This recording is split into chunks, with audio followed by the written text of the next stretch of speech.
Ollie was walking around in one of the national parks nearby to Baltimore, just having an afternoon off. He had hiked, he'd taken the bus up there and gotten off and been hiking around by the nature center, and then walked around over by the pavilions and decided to go a little further into the woods. It wasn't a big park; it was decently big. And he hiked around in one of the trails for a little while. There's a really nice overlook that he visited. He was coming back toward toward the parking lot on the road where he thought he might maybe walk down the street and get an early dinner and then take the bus back down to down to where his apartment is. And he saw a strange looking tail poking out from the side of some sort of utility building. I couldn't quite tell what it was. The tail itself was odd. It was big. And it was scaly. And I thought it kind of looked like a Komodo dragon tail. And I thought, well, that's not good. There shouldn't be Komodo dragons here. They started to be concerned. They started to be concerned that maybe there was a Komodo dragon visiting the nature center and it got out or something. It's not a native area for a Komodo dragon, all I thought. And the Komodo dragon's not going to be happy. But also, it could pose a threat to people or the native wildlife. So it's like, all right, I better go see what's going on here. But as he got closer to the animal, it they left. It went around the building. Ollie followed it, and as he got around the corner, he saw the tail again going around the opposite corner, and it was much longer than Ollie thought at first. Because Ollie realizing now that he'd only seen the end of the tail. The tail itself was long, very long, like 4 feet long. And I thought, well, that's strange. It's not a Komodo dragon then. Their tails aren't that long, I don't think. I better, you know, go follow it and see the rest of this animal. I can at least know what I should go tell the park ranger. Hope they're still open. So he followed it. But as Ollie came around the corner, the animal had gone around the corner too, the opposite corner. And so Ollie tried to hurry up, but the animal, it must have heard Ollie moving faster because it started to move faster. And Ollie felt a little bit silly. He was chasing this whatever lizard creature around this building. But man, as he Ollie caught up a little bit, this tail was like 6 feet long.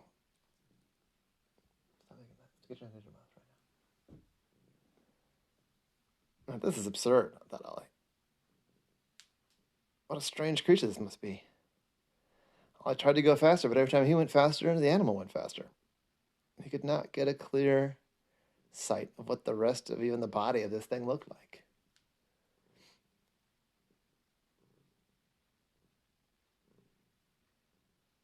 And I was just about to give up, and then he realized, what if he stopped?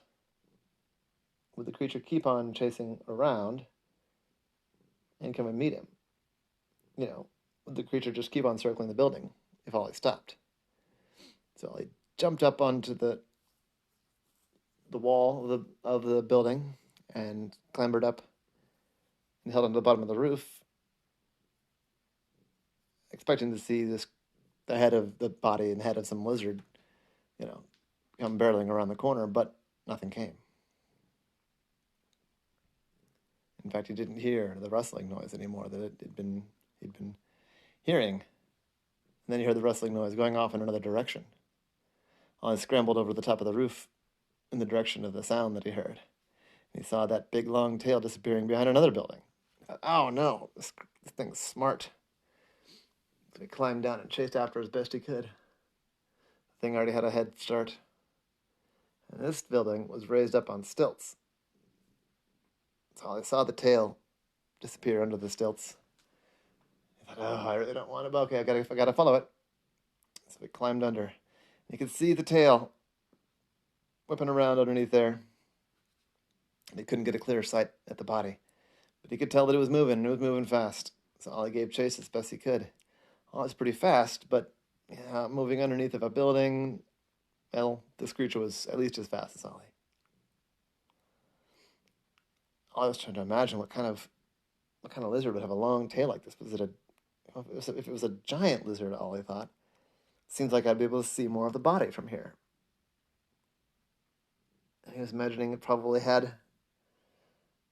was clearly adapted to moving around on land, so its feet were probably more like an Anoles and less like a water lizard of some kind. Probably didn't have webbed feet. It must have a head that rides low like a skink, as opposed to a head that they hold up like a iguana. Ollie kept chasing. The thing darted out, and the other side of the building was up a hill. So again, Ollie couldn't quite see. He got up from underneath the building, and he looked around. He didn't see it. So he tried to listen for a rustling. He didn't hear a rustling, but he heard some growl skittering.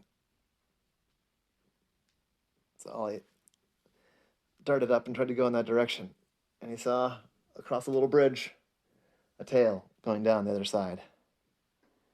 And Ollie ran. This time it was an out sprint. By the time he got over the bridge, he saw the tail disappearing under the bridge, and Ollie was about to chase after it when a park ranger came out. He, was standing there. I said, "Did you see that lizard thing? I've been chasing it for like 10 minutes, it feels like." The park ranger said, "Oh, you don't have to worry about that. It's okay. We know that. We know that guy." So, what do you mean? I've been trying to figure out what this giant lizard is gotta be. I mean, this tail is huge. I thought, "Oh, no. Well, I mean, yeah, it is. That's because it's all tail. You're not chasing a lizard. You're chasing a snake. You're probably terrified, the poor thing. That's Molly. She's a big snake. That's true. But she actually is native to this area. Here, come around with me. She knows me. Why don't you stay back a little bit?" Did your friends with the snake? Well, yeah, basically. The park ranger went down on the other side of the bridge, and he made some sort of soothing noises and some like light hissing type noises. He said, "Come here, Molly. It's okay. It's okay, Molly." And a minute or two later, up came the park ranger with this big snake draped over his arms and holding his shoulders. He said, "Oof, I didn't think she was going to climb up on my shoulders. I guess you got her spooked. Oh, she's heavy. I think Molly probably weighs about 50 pounds. She's a big snake." Oh, I looked to his surprise, yeah. That was the tail he was chasing. No wonder he never saw the body. The body was the tail was the body. Now I felt bad. I said, "I didn't mean to scare your poor snake friend." He's like, "Oh, it's all right. She'll recover. I bet she's not too bothered because she's just kind of snuggling up with me. I gotta put her down though, because man, I'm not kidding, she's heavy." And the ranger put the snake down, put Molly down. Molly looked at Ollie, gave him a little hiss, then slithered off to go lay by the river. I said, "Oh man, I feel bad. I feel like she's pissed at me." Then, well, she is, yeah, but she'll get over it. She's a very peaceful snake. I mean, she does keep the rat population down and the mice population down, so I'm sure that the rodents would not call her friendly. But to the rest of us, she's an old friend. "What's your name?" I said, "Oh, I'm Ollie." "Hi, I'm Mike." I appreciate your help, though. I mean, if it was a wild lizard, we would want to know about it. I'm about to go back to the ranger's office. You want a cup of coffee? I said, I hardly ever turn down a cup of coffee. And that was the case of Ollie and the really long tail.